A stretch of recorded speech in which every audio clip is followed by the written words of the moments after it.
नमस्कार, आरबीएफ में आप सभी दर्शकों का स्वागत है।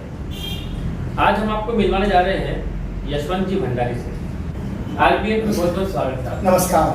नमस्कार। समाज सेवा को लेकर के अगर एक नाम लिया जाए इस त्रिपुरा जिले में तो एक ही नाम शीर्ष पे आता है, वो है यशवंत जी भंडारी। तो समाज सेवा शाब्दिक अर्थ से समझ में आता है, लेकिन एक्चुअल में समाज सेवा क्या होती है? देखिए, इनके जी समाज सेवा एक संस्कार है और वो संस्कार मूल रूप से अपने परिवार से, अपने समाज से और अपने बीच जो लोग रहते हैं उनसे मिलता है। निश्चित रूप से दुनिया में सभी लोग अपने अपने काम करते हैं, परंतु अपने से हटके वो किसी दूसरे की मदद करता है, दूसरे की सेवा करता है, तो निश्चित रूप से वही परमार्थ है और वही समाज सेवा है।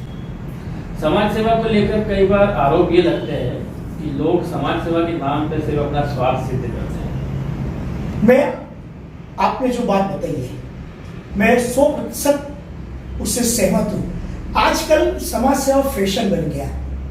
किसी व्यक्ति को छोटी सी मात्र पब्लिसिटी प्राप्त करना है, स्तन प्राप्त करना है, तो वो एक छोटा सा कार्यक्रम करके या छोटा सा कोई आयोजन करके उसकी अखबारों में, फेसबुक में और अपने और अन्य प्रसार के माध्यम से वो अपने आप को एक समाज सेवी जो है सिद्ध करता है।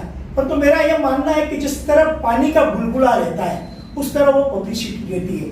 वास्तव में समाज सेवा एक तरह से बहुत बड़ा तप है, तपस्या है, और निरंतर करते रहने के बाद आप उस स्थिति में आते हैं, तब आपको जनता के मध्य, अपने लोगों के मध्य, समाज के मध्य, अधिकारियों के मध्य एक स्तर प्राप्त होता है, एक सम्मान प्राप्त होता है, तभी वही सच्ची सेवा जो है वो मानी जाती है। लेकिन आपको ऐसा नहीं लगता है कि जो लोग समाज सेवा के नाम पे अपना स्वार्थ सिद्ध करते हैं उन लोगों को लेकर के, और कुछ लोग जो ऐसे हैं जो शुरू से बचपन से या जवानी से या बुढ़ापे तक जो निरंतर समाज सेवा करते हैं, इन दोनों के कारण कहीं ना कहीं दिक्कत आती है, परेशानी का कारण बनता है? देखिए रितेश जी, एक्चुअली क्या होता है कि जीवन में दो चीज होती है, एक निष्काम काम और एक सकाम काम।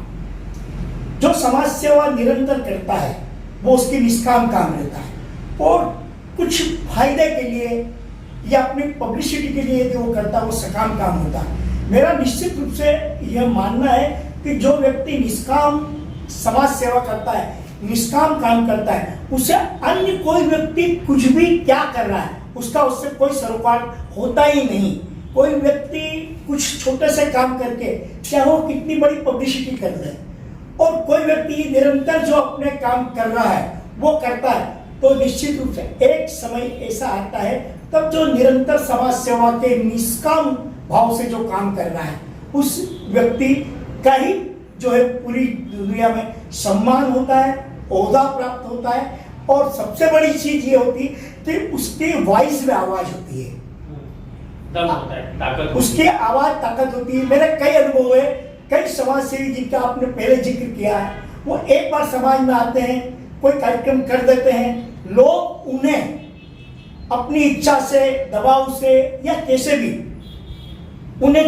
उनको सहयोग दे देते हैं या धनराशि दे देते हैं, परंतु उस कार्यक्रम, उस आयोजन के बाद यदि वो आयोजन स्वार्थपूर्ण होता है तो निश्चित रूप से आप मानिए कि दूसरी बार उसे कोई रिस्पांस नहीं मिलता है। हमारा ये व्यक्तिगत अनुभव ये हुआ कि हम जब कहीं भी जाते हैं और यदि हमें 100 रुपए की आवश्यकता होती है तो हमें हजारों रुपए लोग देने को तैयार रहते हैं, इसीलिए कि उनके द्वारा दिया गया सहयोग, उनके द्वारा दिया गया दान का एक एक नया पैसा सही में समाज सेवा में लगेगा और वो उपकार के कार्य में लगेगा। जिले में समाज सेवा के नाम पर आपका जो नाम है वास्तव में शीर्ष पे है। हम आपका एक अनुभव जानना चाहते हैं। अभी तक एक ऐसा अनुभव बताया जो श्रेष्ठ हो, समाज सेवा के नाम पर आपने बहुत अच्छे तरीके से किया।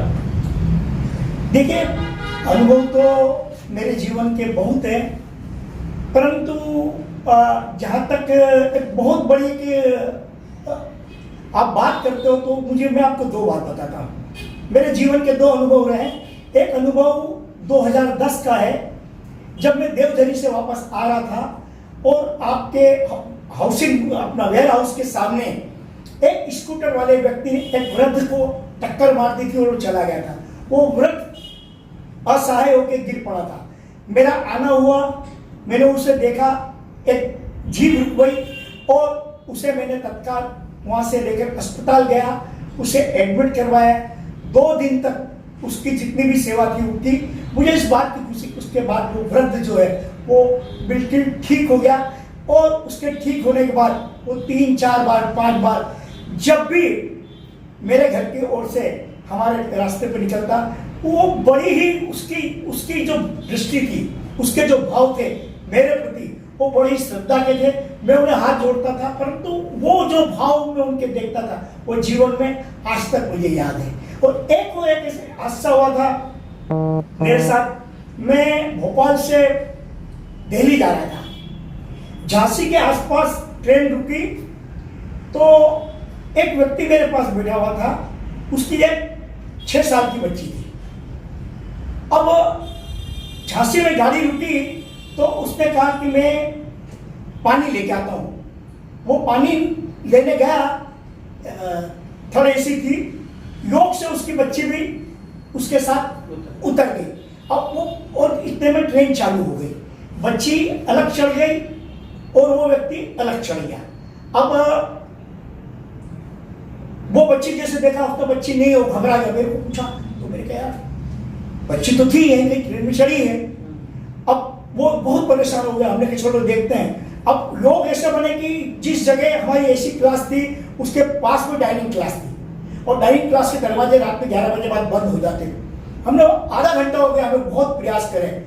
आखिर में मैंने जो है उसको उस दरवाजे को लात मारी और तोड़ने की कोशिश करी, तब उनका वेटर उठा और हमने उसको क्रॉस करके तीसरे डब्बे में मैं गया और उस बच्ची को देखा। उस बच्ची को जब मैं गोद में लेके वापस उस व्यक्ति के पास लाया तो निश्चित रूप से वो दृश्य जो है, वो दृश्य को मैं आज तक जो है वो नहीं भूल सकता हूँ। और मैं मानता हूँ कि मैं जीवन का सबसे बड़ा सौभाग्यशाली व्यक्ति हूँ जिसे ऐसे पुनीत कार्य करने का एक अवसर मिलता है। और न जाने क्या मुझे एक ईश्वर की एक गिफ्ट समझो उसे, मैं भगवान की उसके देन मानता हूँ कि ऐसा कोई भी अवसर मुझे मिले तो मैं उस अवसर को गंवाना नहीं चाहता हूँ, चाहे वो दिन हो चाहे रात हो। ऐसे ही पुनीत कार्य करते करते जो आपके अंदर भाव उत्पन्न थे, इन भावों को लेकर के आपने कुछ लिखा भी है। जी हाँ, किताबें भी आपकी छपी हैं, तो थोड़ा सा आप हमें किताबों के बारे में भी जानते हैं। निश्चित रूप से आपने जो बात की, तो मैंने अभी तक 4 किताबें मेरी प्रकाशित हो चुकी हैं। पहली किताब आनंदाश्रु, जिसके अंदर विभिन्न भाव की कविता है, बहुत ही लोकप्रिय वो किताब है। और दूसरी जो है पतझड़ की छाया, उसमें मैंने मेरे कॉलेज लाइफ से लेकर जब तक मैंने जितने भी संचालन किए जिस मंच पे, उस पर जो मैंने भाव प्रकट किए थे उन भावों को लिया। और तीसरी किताब जिससे मैं आपको जोड़ना चाहता हूँ वो है नाजायज का दर्द। वो एक छोटा सा काव्य संग्रह है, लघु काव्य संग्रह है, जिसमें एक माँ और एक ऐसे बच्चे की पूरा वर्णन है, जिसके अंदर वो माँ अपने बच्चे को पैदा होते ही एक झाड़ी में फेंक देती है और वो बच्चा बड़ा होकर जब 20 साल का होता है तब उसके भाव उसकी माँ के प्रति क्या होते हैं उसका पूरा वर्णन है। और उस पुस्तक को काफी सराही गई। और चौथी किताब जो मेरी है वो जिंदगी, जिसमें मैंने अपने जीवन के अनुभव, मेरे बेटे का जो है बहुत ही दर्दनाक दुर्घटना हो गई थी और मैंने उसे बड़ौदा एडमिट किया था। 3-4 दिन जब वो बहुत ही गंभीर अवस्था में था और मेरे मन को जो विचलित कर दिया था, उस समय जो मेरे भाव, उस अस्पताल के माहौल के भाव, विभिन्न रोगियों के भाव, विभिन्न आने जाने वाले लोगों के भाव, खुश, दुख, विषाद, हर्ष, उन सबके मैंने छोटे छोटे वो उसके अंदर संकलन किए। और जिंदगी के नाम से करीब 150 उसके अंदर जो है विभिन्न पंक्तियां हैं और उसको भी लोगों ने काफी सराहा है। आने वाले समय में आध्यात्मिक दृष्टि से, सामाजिक गजल की दृष्टि से, साहित्य की दृष्टि से आप सबके आशीर्वाद से लिखने का प्रयास कर रहा हूँ। ये तो वो नीली छतरी वाली की कृपा है जिसमें जिन्होंने आपने इतनी सारी खूबियाँ डाली है।